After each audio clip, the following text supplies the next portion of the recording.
thank you, my Lord. We just want to thank you. Sing unto the Lord a new song. Sing unto the Lord, oh dear, oh, sing a holy song from your heart. Oh, hallelujah, the Lord is good. Oh, sing unto the Lord a new song. Ah, sing unto the Lord.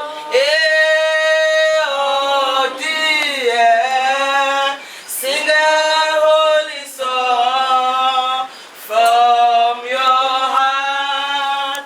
Oh, hallelujah.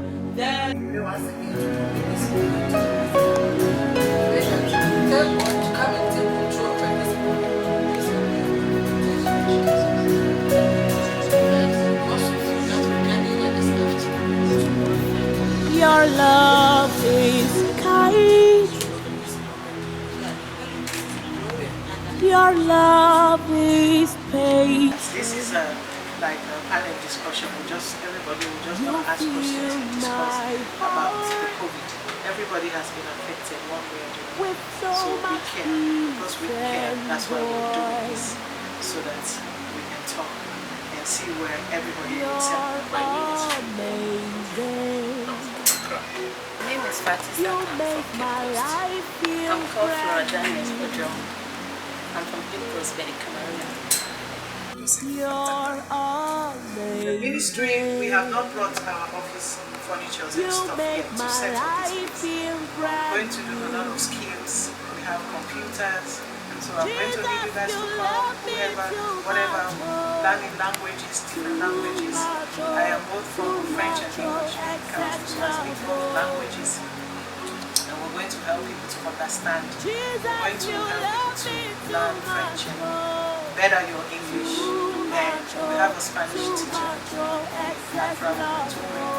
We have a Chinese. They are here. You can post. He's ready at any time to come. So we're just praying for everything to cool down a little bit, for this COVID thing to just be uprooted out, so that people feel free to move, and so that we can start. But we're not going to wait for COVID to go completely. We have to start. We have to start. We just have to protect ourselves, because we love each other. So we take all the protocol measures. So life has to go on. We have to start. We cannot be, imprisoned because of COVID. We're not cheap. So very soon we're going to start. So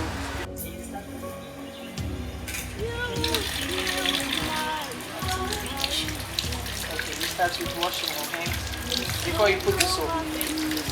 Good. Okay.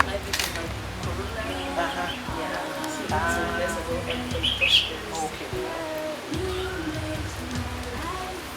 See how she's doing. Guys, are you seeing? Wow. You see, it's special. Come on. Oh, give them. Hey. Ah, it's too big.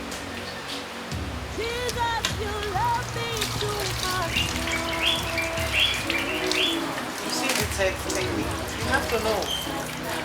You don't have time to do this. Wow.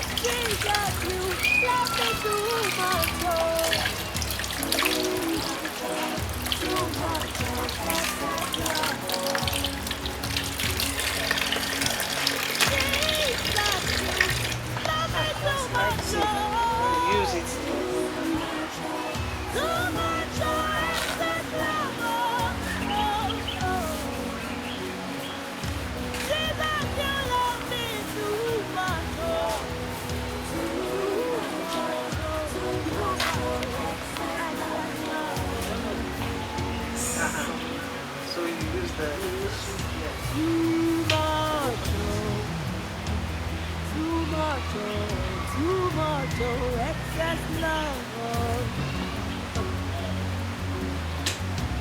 your love for me too much.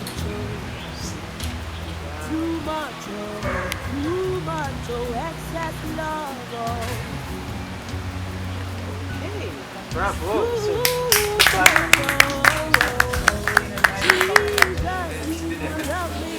yes, yes.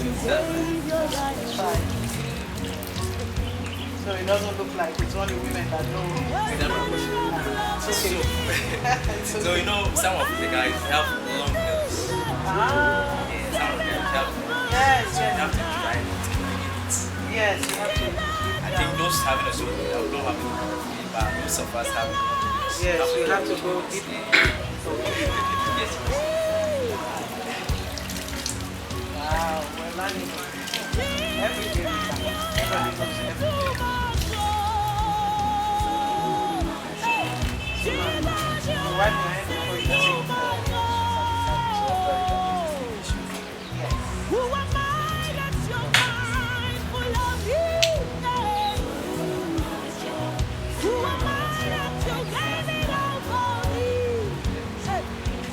But that one, there's no skill. Jesus, Just you love me too much.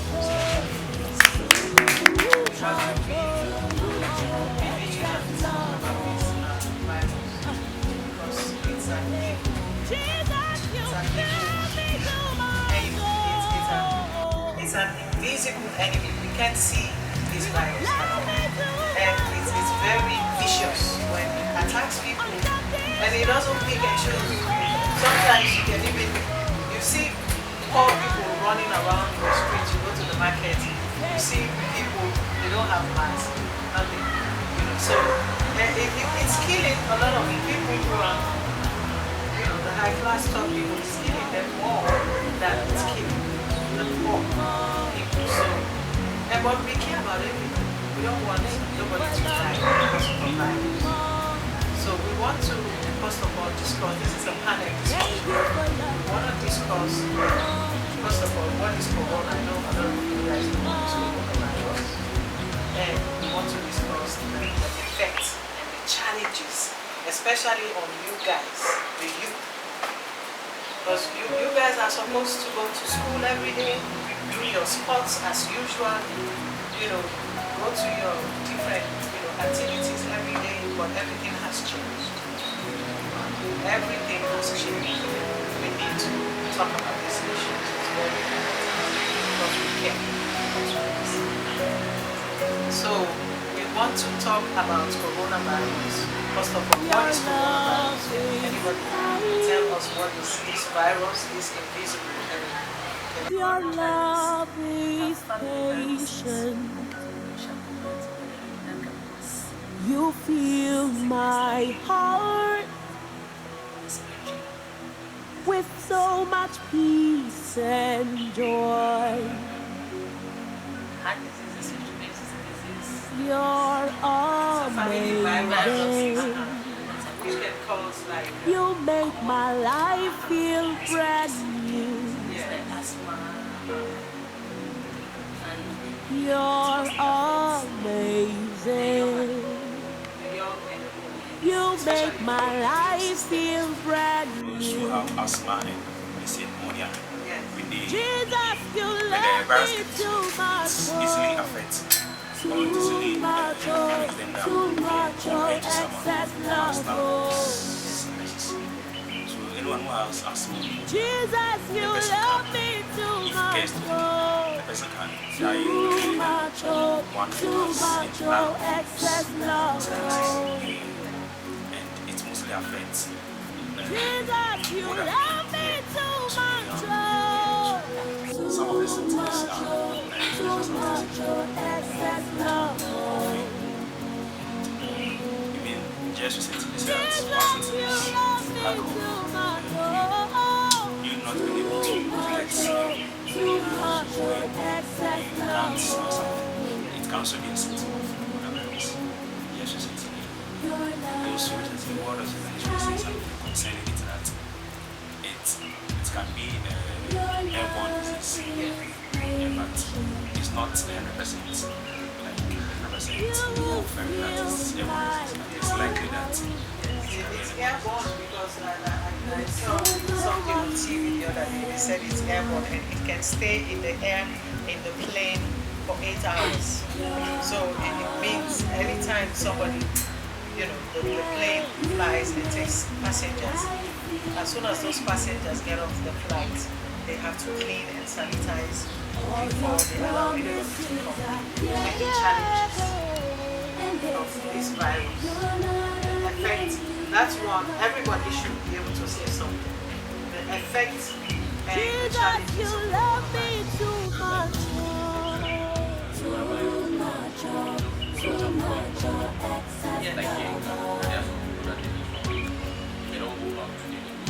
Jesus, you love me too much, oh. Too much, oh, excess love, oh. Jesus, you love me too much, oh. Too much, oh, excess love, oh.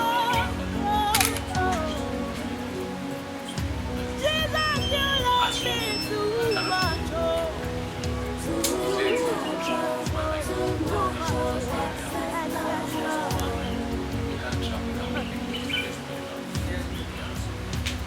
you love me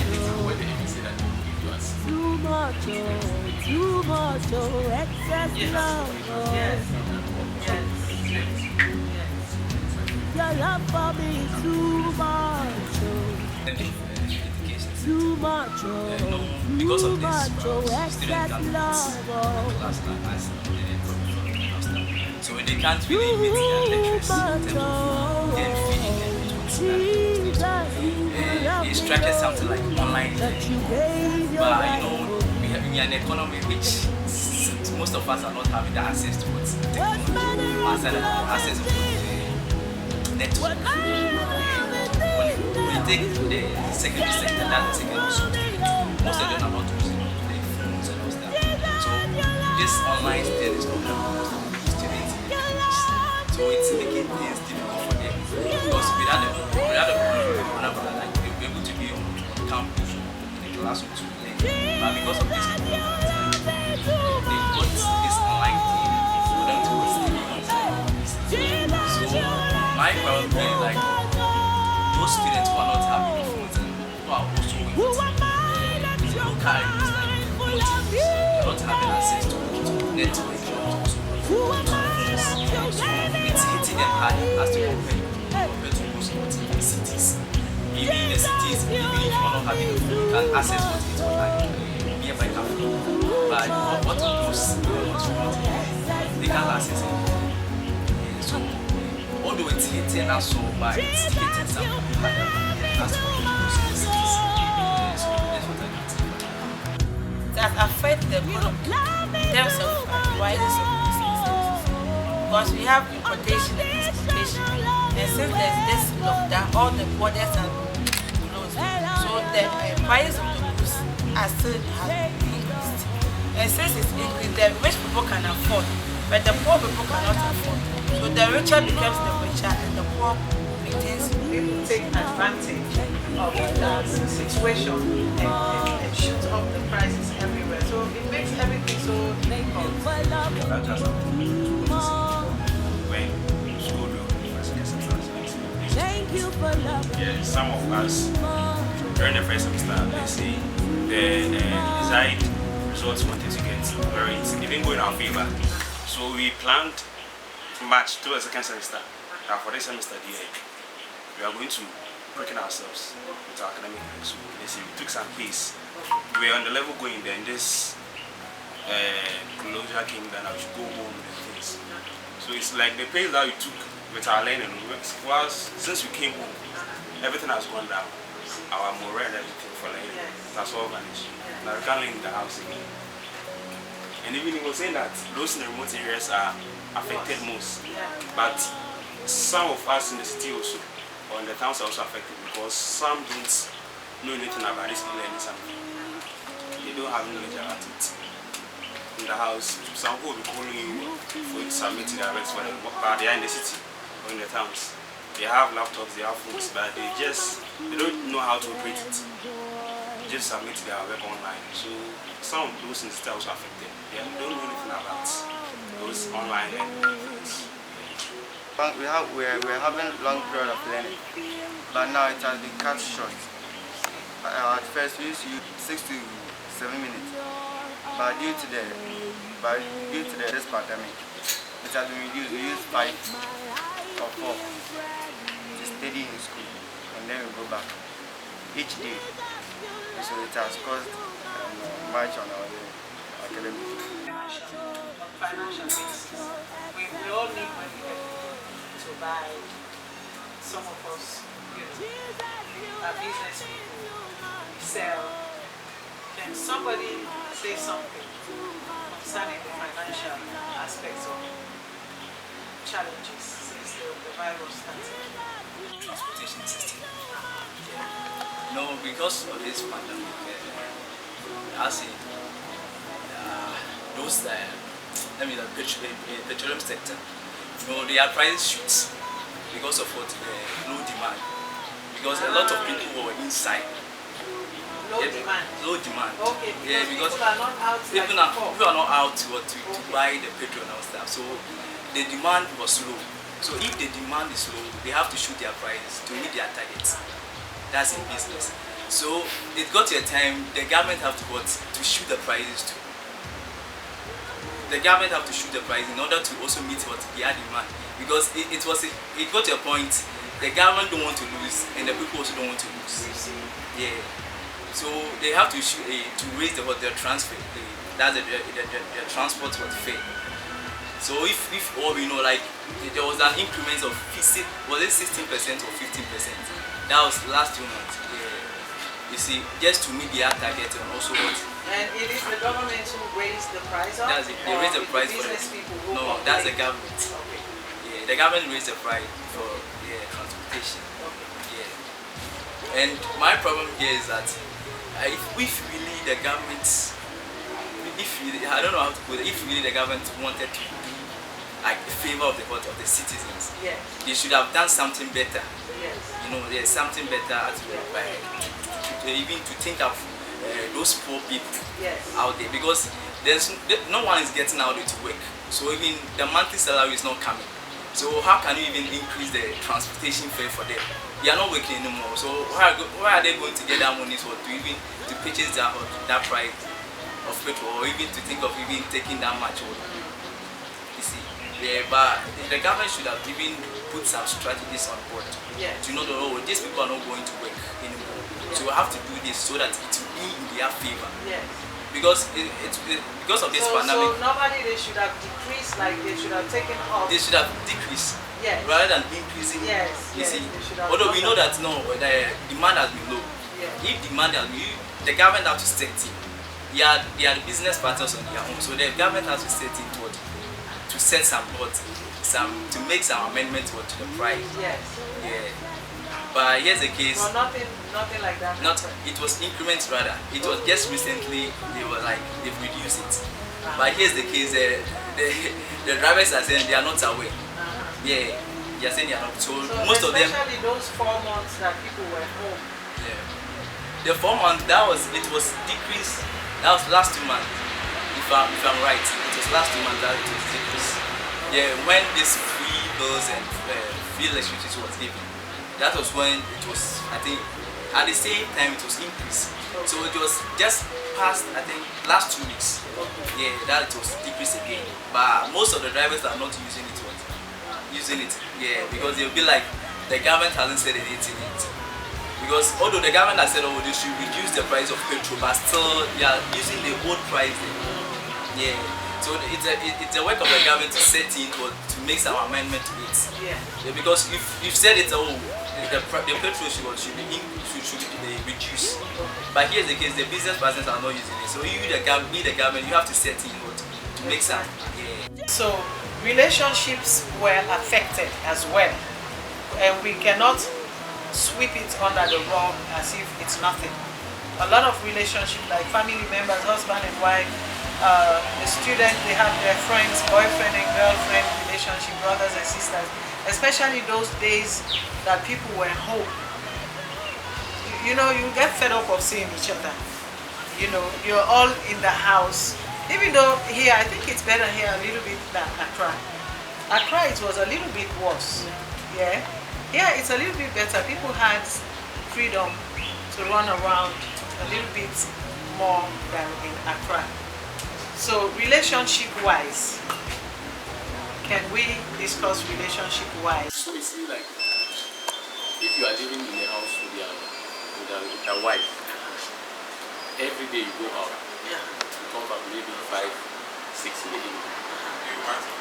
You already, maybe your wife does not work, she just do the house job, take care of the children, and your wife also knows that very early in the morning by 6 or 7, she take the children to school.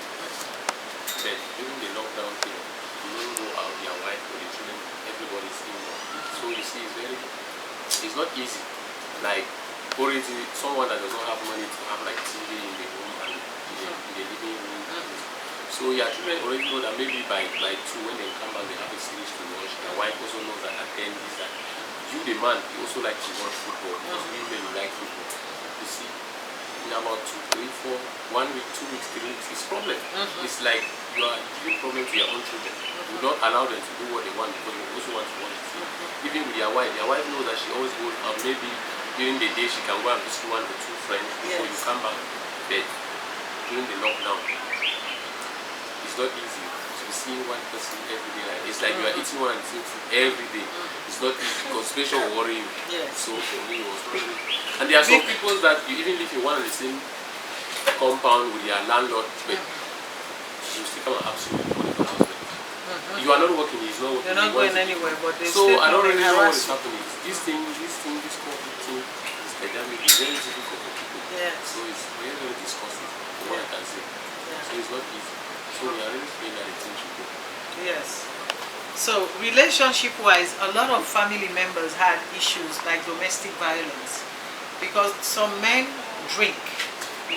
Okay, me, I'm not married. I'm married to Jesus. So yeah, and Jesus is not gonna come and fight me or whatever. You know, I was busy writing a book for those past 3 months, March, April, May, June. I wrote 1 book, and I kept myself very busy writing a book. But I heard a lot of family members had issues at home. They were fighting. The men who every day from work they will go to the bar and drink before they come home. They cannot do that anymore. Some of them have their girlfriends. They have to go and see girlfriend before they come. It's not happening anymore. Everybody is afraid of everybody. Everybody is suspecting everybody. So you come home, you see the same face, you know, and the kids will be shouting and screaming, and you cannot stop them from playing. They will be jumping, and it can get very irritated. It can make people get very frustrated, very depressed. Abroad, a lot of children were committing suicide. The white man, you know, black people, we have endurance. I'm telling you, we have handled this thing better than our brothers and sisters abroad. I'm telling you, a lot of people have committed suicide. Husbands who have temper, they've beaten their wives. Domestic violence increased. Even here in Ghana, I heard a lot of stories about issues like that. Men are drinking more. Those who drink used to go to the bar every day. They became drunkards at home because they can't go out and sit and relax and have fun with their friends. So at home, you have to have, it's not the same. So does anybody here has a small experience of what I'm talking about? The abuse in the home got a little bit worse because of COVID. Anybody, or between you and your friend, your boyfriend, your girlfriend, or teachers or whatever, anybody has an experience that you want to share with us? No. You know, as a man, maybe when you go out, you have your things that you do, your wife doesn't care for, you know, you only come home in the evening. Yes. But during this lockdown period, maybe people have concubines everywhere. You ask her not to call at 7, 8 in the evening because I'm doing my wife. She will not call. But for 1, 2, 3 weeks, start calling, sending you messages. You have problems now in your wife. Your wife will have who's calling. You cannot lie all the time. You cannot lie for 1 week or 2 weeks. You see? You see? So you cannot lie for 1 month. Yes. So this thing has really caused a lot of problems in relationship, even boyfriend and girlfriend. Yes. You can't see your girlfriend with your boyfriend. And I want one of the ladies to say something relationship-wise. Please, somebody say something. It's not only men we have here. We have women here. Due to this COVID, like, there is a little bit of understanding with my boyfriend because he lives. Sit down. Please. He lives far away from here. So most of the time we do text, call on phone. Like where he works, I can't go there to visit because then there's a strict that no visitor. Yeah, because of the COVID. So all those things. Right now we had a little bit of misunderstanding. I believe that the COVID was not. It's not a natural virus. I knew that since day one, that this is something that the enemy has. We have a common enemy. It's not a human being. As a Christian, Satan is our enemy. And long time ago, we heard people saying that the New World Order, these elite people, eventually they'll come and take over, and they'll roll out this one world government. Ghana is not going to become a country any longer. Ghana will be like a province, like one of the provinces. It's not going to be, so all of us will just be under one government. So what do you guys think about that? Because I believe that's where we're heading to. Some people are saying, I'm not going to call names, some people are saying that there are too many people in the world, a lot of people are suffering. We have a lot of poor people and so on and so forth. Some of the governments in other parts of the country are not taking good care of their people, even though their countries have rich natural resources. So some of these people need to be getting rid of, So they want less than 1 billion people in our world. I think we are about 7 or more billion people all over the world. Does anybody know about that? So some people think that we should be less than 1 billion. Yes, and they are not God, but they are playing God. So the virus was unleashed. If you're strong enough, you have a strong immune system, then you beat it. But if you're not strong enough, then you'll have to go. Okay, eventually, but they're doing it. This is something they've been planning for so many years. Let me say more than 50 years ago. They've been planning it little by little by little. This virus is something that they've been testing in the labs to see which one will work, which one will be effective, So it's something that they've been doing behind the scene for so long. I live in America. I came as a missionary. Okay, so I've left America since 10 years now. But I know for sure that this was going on behind the scene. They've been planning it and they've been working on it. Ebola was not a natural sickness. AIDS was not a natural sickness. This is something I know about, I am a Christian human rights activist. So that's why I care. I'm a defender. I defend the rights of people who don't know their rights. I speak for people who cannot speak for themselves, who are afraid to speak. So a lot of times I've said a lot of things and politicians get angry at me, but I don't care. I speak for God.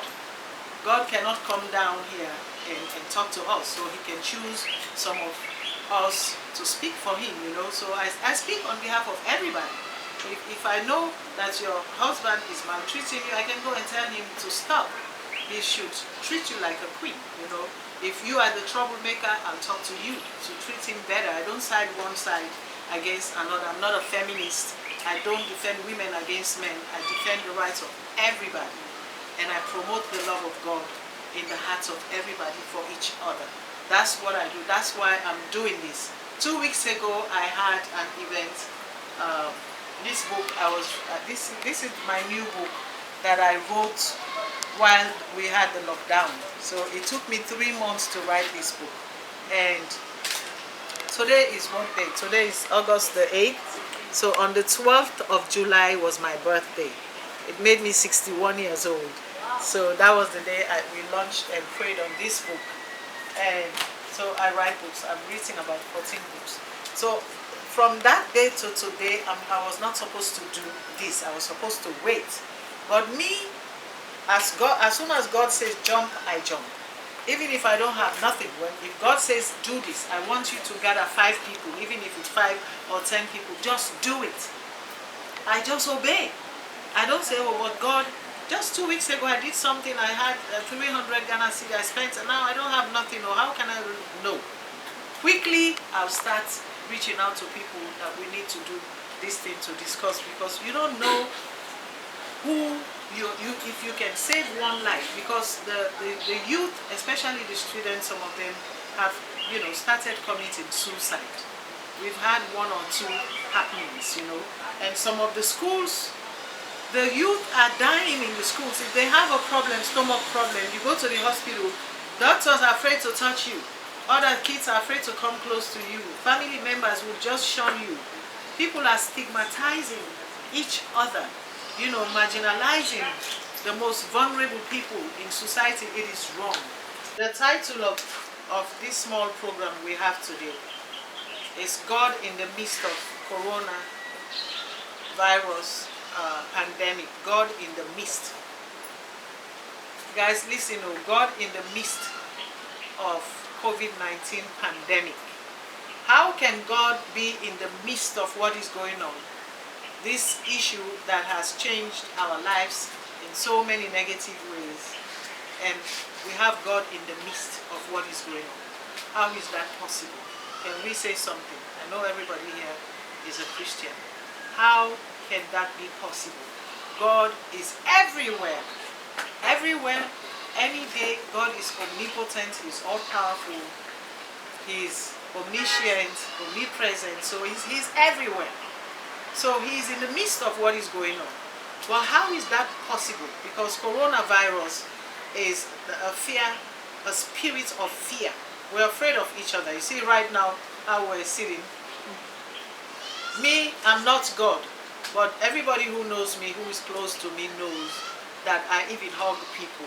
When you come here, I'll hug you. If I go out, if you don't want to hug me, it's okay, but I'll hug you, because I promote the love of God. My name is Love, and love is my ministry. Love is what I have been promoting. Love is what I believe that is missing, that we need to have for each other, the love of God. So I love people, and I cannot see somebody and run away from them, or think they will give me a sickness. I don't think like that at all. So I love people, but it's a spirit of fear. So how is it possible that God is in the midst of what is going on, but at the same time we are afraid of each other? Considering the lives of Jeremiah, the lives of Moses and all that, they encountered those hard times. But it got to a point, God told them, "Go, I'm with you." In the light of the Israelites, they were going through a lot of struggles, and they were complaining to Moses. But when Moses talked to God, the only thing that God would tell them, "Go, I'm with you." So we have that belief that although there's been struggles and also all this pandemic, and we know for sure that God, we know that all this will happen, because God made mention of it. He said there will be a time, the hard time will come, but when it comes, He will be with us. So I believe that although we have this pandemic at hand, it's killing a lot of people out there, but if truly we wait upon God, and only we have the faith in Him, and we believe in Him, and we pray to Him, He's in our midst. That's what He told Moses when the Israelites were in those struggles. He said, "Go, I'm with you." Although we can't see Him, but we can see the wonders happening. You just imagine, you take off from your home to your workplace, but you don't die. But most of people just did that, they died. And even considering your cells, most of us, we don't really have those strong cells, but we are still alive. But comparing those rich men out there, they are dying, but they can take care of themselves. They can buy that expensive drugs and all stuff, but we are surviving while they are all gone. So this even shows that no, there's God still in our midst. So why was the church closed?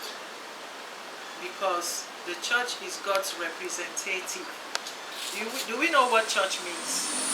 What it means, church. Church is the body of Christ. the body of Christ. So for COVID, an invisible enemy like COVID shows up, and then God's body on earth is afraid of COVID, and we're all hiding in our houses. What do you guys think about that? I believe we're going towards the end time of this world. A lot of people are not aware, but that's what is happening. That's what is going on. We're going towards the end times of this world. As Christians, we have to know what is going on. So our churches were closed, and some churches are still afraid to open. Abroad, I remember the president in America said the churches should open.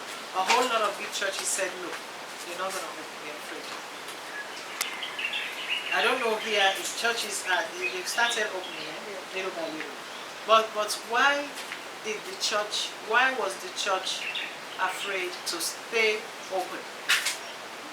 Is it because they just want to obey the government, or they too were afraid of the virus? The church in this period was the safest place for every man being to be. Yes. But as our brother was saying, when it's Sunday, a normal Sunday, everyone goes to church. But when it's Monday, also we hear news about people stealing, people going to rob banks. They are the same people go to the church. Yes. So those notoriety, some are Christians, yes, but some are not. Yes. Some are churchgoers, some are not Christians. Yes. And they are the ones who make the decisions for us. So the person said that when the church closes or doesn't close, it doesn't affect the person, because the person has the money. So whether he comes to church or not, he or she doesn't care. So the church wasn't supposed to close, but some of those authorities are also not for Christ, as he said. Yes. Some are for Christ, some are not for Christ. So those who lure their way into the church, so the church should be closed. Yes. First of all, I have a clinic, I have nurses. You know, there's a book I wrote and published. This book I wrote and published it last year in Accra, November. And I did not know anything about this issue, but God gave me like 14 instructions in this book that every church should have. Like a clinic, every church should have a clinic, nurses and doctors and so on, just in case something like this happens. People are not going to run away from the church, but they will run to the church and they will have help. Okay, that does not mean the hospital should close, but the church is God's spiritual hospital. We should have stayed open. We shouldn't have locked at all. But a whole lot of churches were afraid. In fact, we had an event we organized. We went to see one reverend to invite him to come to the event. We went to his house. That man was afraid of us. He could not come close to us at all. As I said, the love is not there. That's it. The love is not That's there. my son. Because if really the love is there, first of all, like, the reason why the church leaders accepted those that order from the government, like, Yes. they know that there's a fear in their church members. So even though if I go against the order of the government, my church members will never come. So why don't I just accept the order and just close the church? And even some of the church leaders, most of them preach what they don't practice. That's it. That's it. They preach love, but they don't practice love. That's it. If really they practice love, they could have done something about those things. Yes. Yeah, that's it. Christian means little Jesus. It means you have Jesus in you. Unfortunately, a lot of Christians don't have Jesus in them. They don't even know him. They just call themselves Christian. They don't even know what it means to be a Christian, you know. So if you don't know Jesus, don't go. Because you get hit. The devil will hit you because he knows you don't know the Lord. Okay? Even those who knows the Lord, who know Jesus, he hits them. And they have a faith and love and everything. Jesus will still come and hit you. And you take it. You stand and hit back. Okay? But if you don't know him, don't try it. Don't try. That does not mean we're not going to die. Everybody is going to die eventually. We're not going to be here forever. Everybody will go eventually. But what I'm saying is, this is a crisis. A crisis that our churches should have stayed open. We should have been on the forefront, the front line of this crisis, this coronavirus. But we don't have what it takes in our churches at all. Because if you don't have doctors, you don't have nurses, you don't have a clinic there, plus the prayer warriors, we have all of that, plus the clinic should be there and the doctors and nurses. If we don't have all of that, then it was good they closed. or they should have made sure they got all of those things there, and then they can stay open. But if you don't have all of that shows that you care, you have the love for people. So you're going to put in place everything that needs to be there to protect people and make sure that everybody is safe, plus the prayer. This is the time that we have to practice the love of God more than any other time. This is the time. This is the time we're not supposed to be hiding. Because if you're hiding, then you don't know God. If you're hiding, then you don't know Him at all. This is the time we have to step up the plate and step out and show the Jesus in us. In this time of coronavirus, people don't believe in God now. And people who believe in pastors don't believe in pastors again. They believe in God. You see? So the only thing we have to do now is to practice love. Because really, if you know you love your brother like yourself, like what you just said, somebody fell to the bathroom and they took him to the hospital. Yeah. He was lying there for a couple of hours and died. Yeah. No, if you love the person, you go closer to it. That's it. And the only thing I can say is that saying that you love does not mean when you love, you won't take the Precaution. The precautions. Yes. You still take the precautions, but you will go towards the person because you have that love, you won't allow him to die. So that's the only thing you have to do. So even with the government. But we have to open our hearts. The message that I want to send out today, and I want all of us to have this message, is the message of love, unconditional love. Unconditional love, somebody will say it's not possible. Yes, it is possible. Are you going to the house? Or you? Let him there. If you go to God and open your heart, yes, you'll have unconditional love. You have to go to God. Don't be proud to say, I cannot go to God and open my heart. What is it? So we have to show agape. The love of God is called agape love. Okay, it's agape. It means sacrificial love. You know, I have to sacrifice. You know, so it's easy. I can step out and make myself very uncomfortable to make sure that you have what you need. If I have it, I have to do it. I cannot have it and squeeze it and say I don't have it, because guess what? Whether we like it or not, what is unfolding in the world today shows that we're going towards the end of this world. We don't want to hear that, but that is just the truth. Okay, it's just the truth. So if you have $1 million, me, if I have 50 million today, I'll bring it out. Anything you have today, if somebody needs help, your neighbor, help them. Don't be afraid to step out and help somebody, I beg you. You know, so if you have a neighbor you're not talking to, please go talk to your neighbor. If you're a Christian, even if that neighbor is the one who wronged you, go and talk and make peace with them. Let's make peace with each other. Let's love one another, and let us unite in the love of Jesus Christ. Let us speak the truth in Christ. Okay? Let us stand together. What I would say is, demonstrating love is not something difficult. For you to demonstrate love in a simple way, I would say, take it as it is you. If it was to you, like you are in trouble, take it as if it was to me. How will I feel? So if you see a friend or a neighbor in trouble or in need of something, just take it as if it was to you. And you can show love. Thank you. That's it. We should be united. You should be united. So that's what you got from this today. Okay, but We should change our mentality. yes. Like, because like Apostle Paul said, my people perish because of lack of knowledge. So we should not rely so much on our leaders. We should try to know what the scriptures is saying. So we should be our Bible more often than ever before. When you try giving out love, we shouldn't expect the outcome of it. Because some outcome can bring us down. Yes. So we love it, we should love out of what heart. Yes. We don't have to consider the outcome.